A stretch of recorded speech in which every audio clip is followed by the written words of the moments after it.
Hello guys, what's up once again ang sawerang pobre. So guys, sino yung nakapanood ng simula ng vlogging ni Joy? So may ano na pala siya, may YouTube.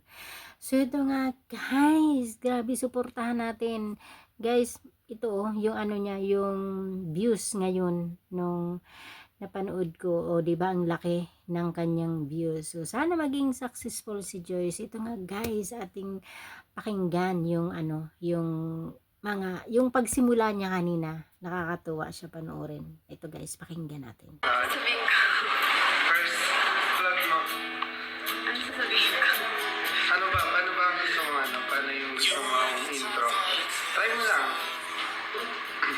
Hindi ko alam. Siyempre, magpakilala ka muna. Nahiya siya guys. Sige pa. Tama. Mahiyain talaga si Jane. Sabi mo. Welcome po sa first vlog ko. Hello po mga kalingap. Welcome po sa first vlog ko. So ito talaga, isa talaga ito sa katangian ni Joy na mahiyain talaga siya. In fairness, mas lalong gumanda si Joy. So noon hanggang-hanga ako sa kutis niya, no? Kasi kahit nakatira siya sa barong-barong na bahay, pero yung kutis niya hindi mo akalain na nakatira sa ganung bahay na tinutuluan. Napakaano ni Joy, no? Napakaayos niya sa katawan. So mukhang ano siya, mukhang mayaman. Yung ano niya, yung kutis niya, tsaka yung the way ng manamit siya, grabe. Gustong gusto ko yung style ni Joy. Yung ano siya, nakasabay talaga siya sa uso. Tsaka yung ano, yung style niya kakaiba, no? Yung social. Social yung dating ni Joy.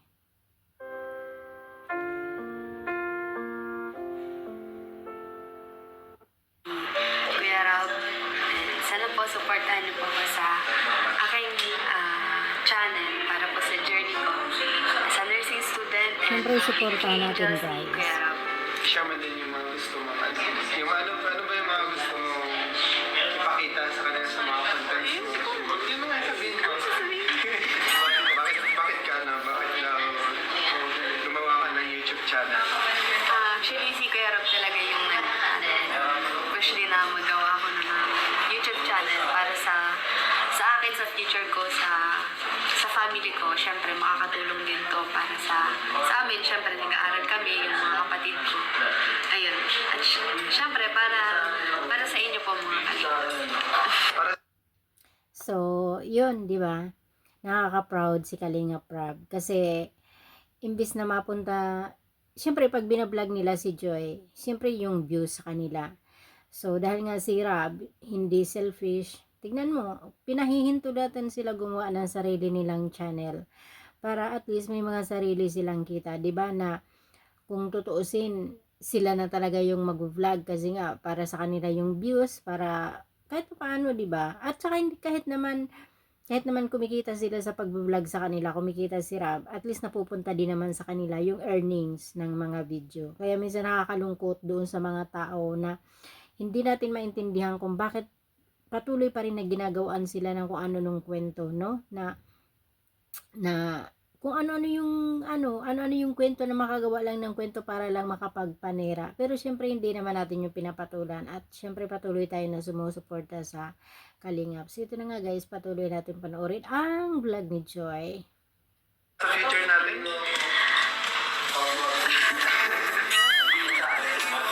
Pwede. parang pinag-isipan mo pa yan ah. Ito yun. Ano ba yung abangan nila sa YouTube channel? Sa ngayon kasi hindi pa ako masyado makakapag-upload ng daily, syempre na regular kasi nag-aaral, nursing student, and third year na ako. Ayun, medyo busy. Siguro ang update lang ako sa sa family ko, yung kaganapan namin, mga update sa buhay namin, sa family ko, sa atin, Kalingap. Sa atin? Kala ko sa atin. Kalingap pala.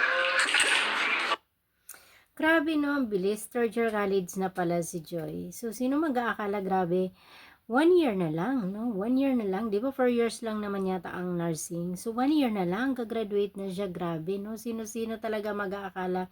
Imagine, no? Kung babalikan na natin yung kwento ng buhay ni Joy, yung sa umpisa, talagang walang kakayanan. Hindi natin hinuhusgahan si nanay, pero kahit siya, sinasabi niya, wala siyang kakayanan magpaaral ng college. So, pwedeng mapatapos hanggang high school. So, sino mag-aakala, no? Sino mag-aakala na yung Joy na natagpuan sa ganong klaseng buhay, ito na siya ngayon, magtatapos na. 'Di ba? Ang bilis. Grabe yung pagbabago ng buhay nila. So, napaka-blessed ng buhay ngayon ni na Joy kasi may bahay na sila. At syempre si Joy, ang laki na talaga ng nabago sa status ng buhay niya. Para ang sarap na ng tinatamasa niyang buhay ngayon, no? So, kaya nakakalungkot lang doon sa mga angels na hindi marunong mag-appreciate sa tulong ng Kalingap. Si Joy, naging loyal si Joy ha. Simula sa umpisa, hindi siya nagbago sa Kalingap. Talagang tumanaw siya ng utang na loob.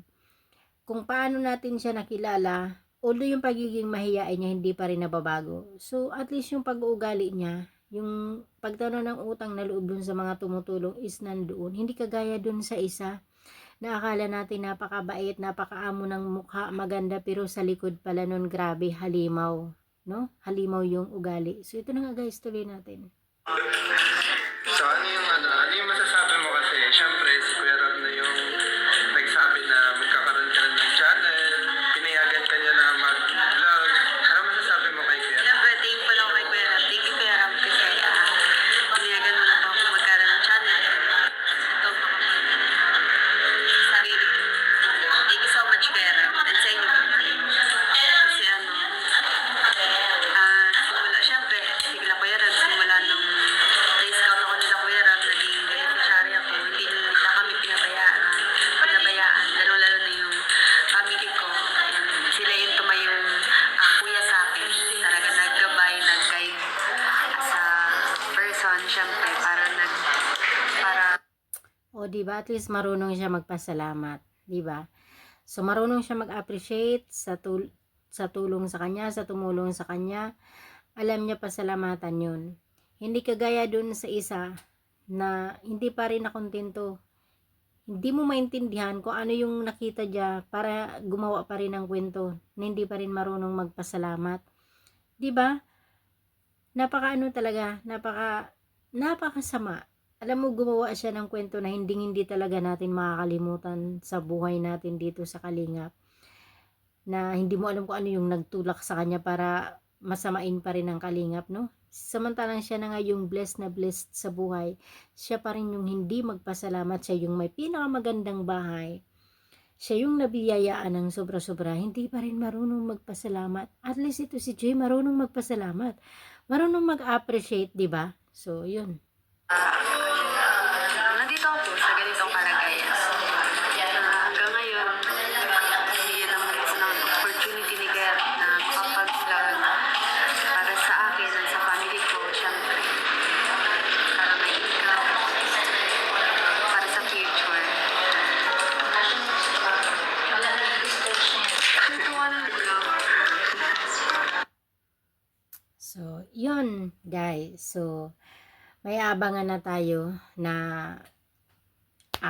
na channel ni Joy. So, deserve niya yung support. Deserve niya maging successful dito sa vlogging niya, sa kanang YouTube. So, wag natin kalimutan suportahan. So, ngayon pa lang ako na-excite na mapanood yung update sa buhay nila. Mag-iina kasi medyo matagal na hindi na talaga ako nakakapanood ng upload sa nanay niya. Wala na akong alam na kwento eh. Di ko na alam kung ano yung update ni nanay. Nakalimutan ko na nga pati pangalan ni nanay. So, parang hindi na yata gaano nabablog kasi dati diba si Kuya Andy yung madalas mag-vlog sa kanya, pero parang hindi ko na napapanood na may upload si Kuya Andy. So, iwan ko lang or hindi lang siguro ako nag-scroll ngayon ng gaano. So, wala akong masyadong update. So, kaya ngayon na nagkaroon na siya ng channel. So, medyo na-excite ako, no? Tapos, yun nga, grabe, kaabang-abang yung nalalapit ni Joy na pagtapos. So, magkakaroon na yung Kalingap ng nurse or nursing, no? So, nakakatuwa. Grabe. Kung babalikan natin yung kwento ng buhay, sino mag-aakala na yung Joy na nakatira doon sa tumutulong bahay ngayon, isa na siyang makakapagtapos. At wish ko lang kay Joy, no, na sana di siya magbago, lalo sa kalingap, sa mga nag-sponsors na talaga nga naman hindi nag-alinlangan na tulungan siya. Alam mo, hindi biro ang magpaaral ng nursing. Napakalaki ng gastos na kung tutuusin, wala talaga silang kakayanan. Pero may mga bukas palad talaga na hindi nila pinanghinayangan yung sarili nila ng mga kita na pinaghirapan nila yan. Pero shinare nila sa mga taong hindi nila kaano-ano.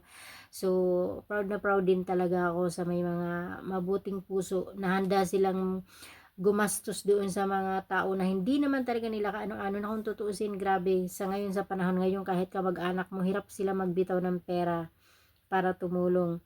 Pero itong mga nag-sponsors na wala naman kahit kunting daloy ba ng dugo na ano, pero ayun, sumusuporta sila. So, na-appreciate ko yung mga sponsors ni Joy, sa mga angels, no, sa mga ibang angels na nag-aaral pa ngayon, na patuloy nila sinusuportahan. Tsaka syempre sa buong kalingap, sina Kuya Bal, no, sina Rab, na talaga naman sila talaga yung unang-una na dapat natin ma-appreciate, kasi sila talaga yung unang-una na tumayo, no, kung ano man yung natatamasa nila ngayon sa buhay ng dahil sa kalingap yon. So yun na nga guys, so abangan natin ang may abangan na tayo na na channel ni Joy. So deserve niya yung support, deserve niya maging successful dito sa vlogging niya sa kanyang YouTube. So wag natin kalimutan suportahan. So ngayon pa lang ako na-excite na mapanood yung update sa buhay nila mag-iina, kasi medyo matagal na hindi na talaga ako nakakapanood ng upload sa nanay niya. Wala na akong alam na kwento eh. Di ko na alam kung ano yung update ni nanay. Nakalimutan ko na nga pati pangalan ni nanay. So, parang hindi na yata gaano nabablog. Kasi dati diba si Kuya Andy yung madalas mag-vlog sa kanya. Pero parang hindi ko na napapanood na may upload si Kuya Andy. So, iwan ko lang, or hindi lang siguro ako nag-scroll ngayon ng gaano. So, wala akong masyadong update. So, kaya ngayon na nagkaroon na siya ng channel. So, medyo na-excite ako, no? Tapos, yun nga, grabe, kaabang-abang yung nalalapit ni Joy na pagtapos. So, magkakaroon na yung kalingap ng nurse or nursing, no? So, nakakatuwa. Grabe. Kung babalikan natin yung kwento ng buhay, sino mag-aakala na yung Joy na nakatira doon sa tumutulong bahay ngayon, isa na siyang makakapagtapos. At wish ko lang kay Joy, no, na sana di siya magbago, lalo sa kalingap, sa mga nag-sponsors na talaga nga naman hindi nag-alinlangan na tulungan siya. Alam mo, hindi biro ang magpaaral ng nursing. Napakalaki ng gastos na kung tutuusin, wala talaga silang kakayanan.